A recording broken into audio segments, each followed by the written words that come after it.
Now let's count them off. 1, 2, 3. This is the whole book. This is a big book too. 4, 5,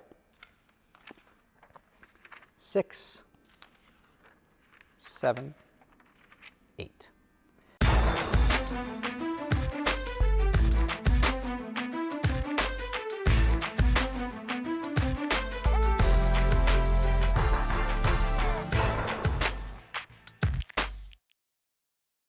All right, September's here, and that means two things. One, my birthday's coming up, and two, football season is here. And football season gets much more exciting when you get to gamble on the games. And we're going to do that with today's video sponsor, DraftKings Sportsbook.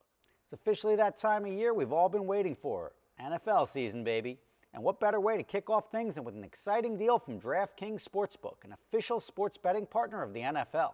New customers, all you have to do is bet $5 on any NFL wager and you'll instantly receive $200 in free bets. That's right, DraftKings is giving all new customers $200 in free bets when they place any $5 or more wager on the football team of their choosing. Plus, with same-game parlays, you can combine multiple bets from the same game to give yourself a shot at even bigger winnings all season long. For those in the state where sports betting isn't yet available, don't forget about DraftKings Daily Fantasy, where they've been innovating even more ways to win some cash this football season.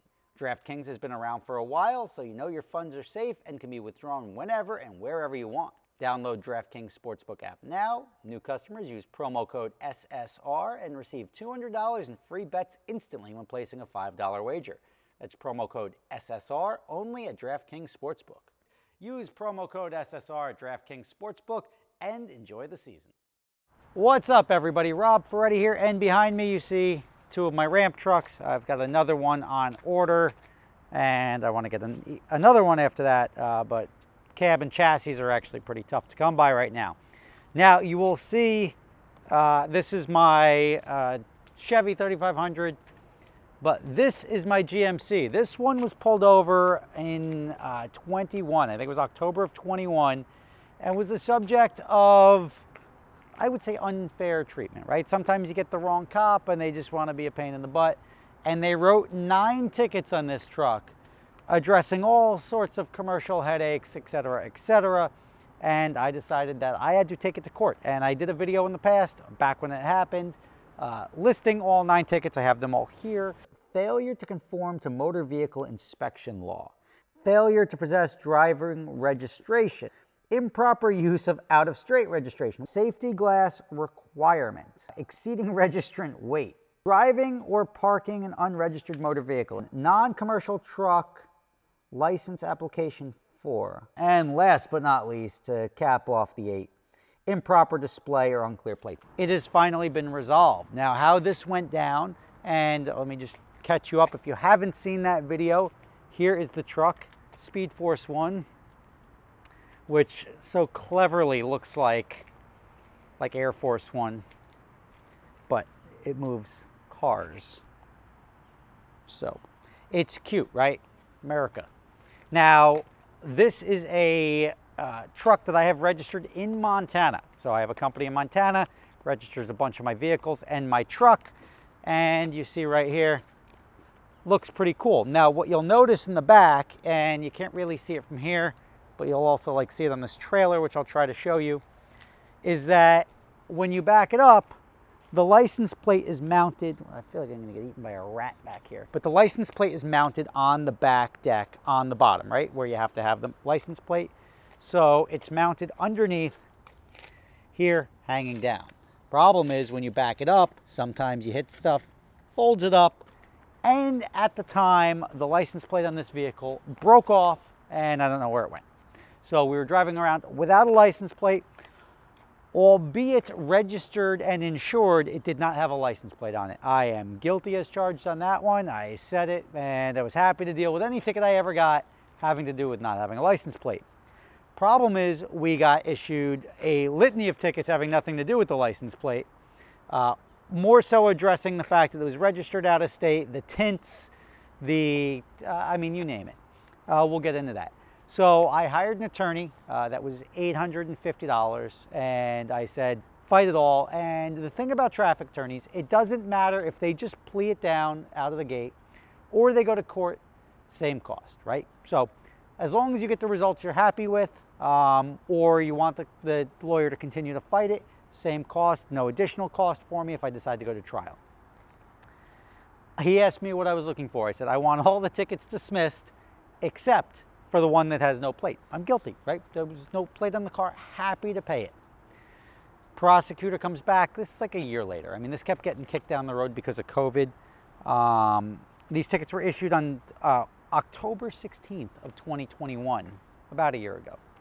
So we waited for that to happen. We addressed it, and the prosecutor came back and he's like, I'm dismissing most of your tickets. Prosecutor agreed that it wasn't a commercial vehicle and that it wasn't subject to interstate commerce laws and all that stuff.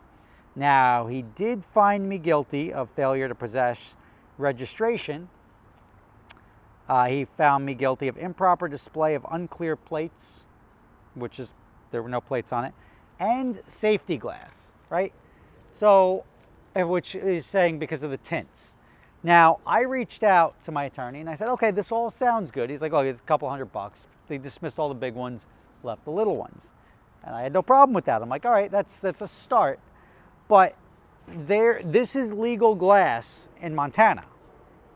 Truck's registered in Montana. If he's saying that I'm allowed to have it registered in Montana, and we're not going down that road, and he's saying it's validly registered as a passenger vehicle or whatever it is in Montana, and there's no inspection, and this is valid in Montana, he can't give me the ticket for that. Like, you can't issue a equipment violation for an out-of-state registered vehicle with legal modifications that's done in the state. So I went back to my attorney and I said, look, I'm okay with the fines, right? I don't care about the fines, but just if it's something that's legal in the state, you can't write me a ticket for it. He could charge me more for the not having a license plate. It's cool. But I just don't want to plead guilty to something I'm not guilty of. It makes no sense. So he's like, all right, we'll go back to him and see what he says. Went back to the prosecutor, took months, right? Comes back and he's like, all right, here's the final offer from the prosecutor. I'm like, great, what did he offer? And he's like, the offer didn't change. He's like, but we could take it to trial. Now I'm like, all right, like, I make YouTube videos. I could go to trial. I could fight the good fight, right? And that clearly, if we've acknowledged that all the tickets that were written were dismissed, you can't hold me accountable for tinted windows, right? However, I realized I have a lot of travel coming up, and is it worth the fight? Now, people plead guilty to things they're not guilty of all the time, right? Like, if you're speeding, you'll take a non-moving violation any day of the week, right? Even though it's more, this is what courts do, this is how they make money. They'll take a violation that may be $200, and they'll give you a non-moving violation that doesn't impact your insurance, but it makes it, and it doesn't go on your license, but it'll make it $500. So you're paying more, but like it's like it wish-washes. So you're happy to pay more because you don't have a moving violation that then increases your insurance and everything. This scenario is different. This I was like willing to fight and fight the good fight, but the downside of that is we would have had to go to trial. Now again, it doesn't cost me any additional. I have my attorney there. It doesn't cost me any additional. But this is in Oakland, New Jersey. And Oakland, New Jersey it butts up against Ramapo, which is where I got screwed in the past. So I've got some PTSD here.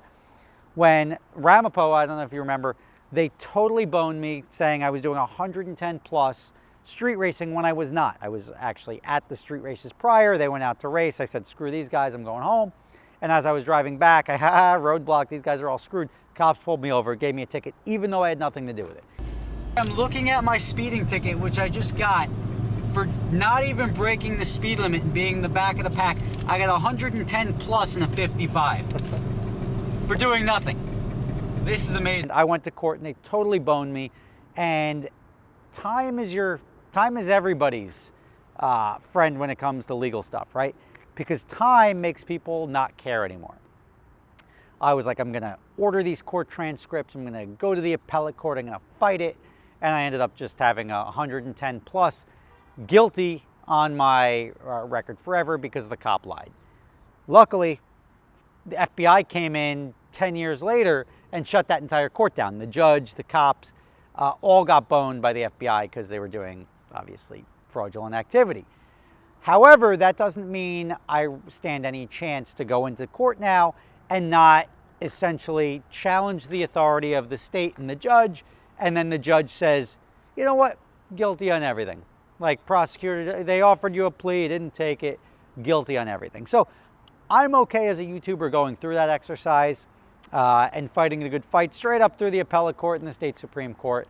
However, in this situation, over $300 with all the travel I have coming up, and this has been going on for well over a year now, I decided that it wasn't worth it. I pled guilty to it, and I could just see that. I was screwed by one court. There's nothing that says I'm not going to be screwed by this court. Now, the 3 tickets I did plead guilty to, not having a plate, completely valid. Not having my registration in the truck, albeit a valid registration because it's a permanent registration. I didn't have a copy of it in the truck potentially. I don't know, I wasn't there.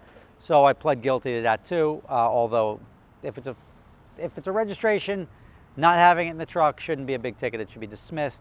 And then the tint ticket was the big one that I should have fought, but I wasn't going to bother fighting it. Not when the downside of that, and I don't recommend you guys do that. If you get an option to get out of something with just a fine, the difference is $100 or $200. I get the motivation or the desire to fight the good fight, but sometimes it's not worth it. It costs a hell of a lot more time, and it'll take years out of your life, and they know this, and they will drag it out, and you will not enjoy it. So that is why I am now guilty of having tinted windows on my truck, although it's not illegal. So, town of Oakland has made a couple $100 off me. This whole exercise of my truck driving without a license plate has now cost me $340 plus, let's just say like about $1,200 out the door. I never had to go before a judge. The prosecutor recognized that this is legally registered, properly insured and everything like that. But the cop who wrote me 9 tickets, I feel like that should be a major dismissal, right? Like if you get like 10 tickets and like 9 of them are invalid, then they should probably drop the 10th one. Didn't happen in this scenario, but such is life. Rob Ferretti, thank you for watching. Town of Oakland can smoke my nuts. Yep, roll them up and smoke them.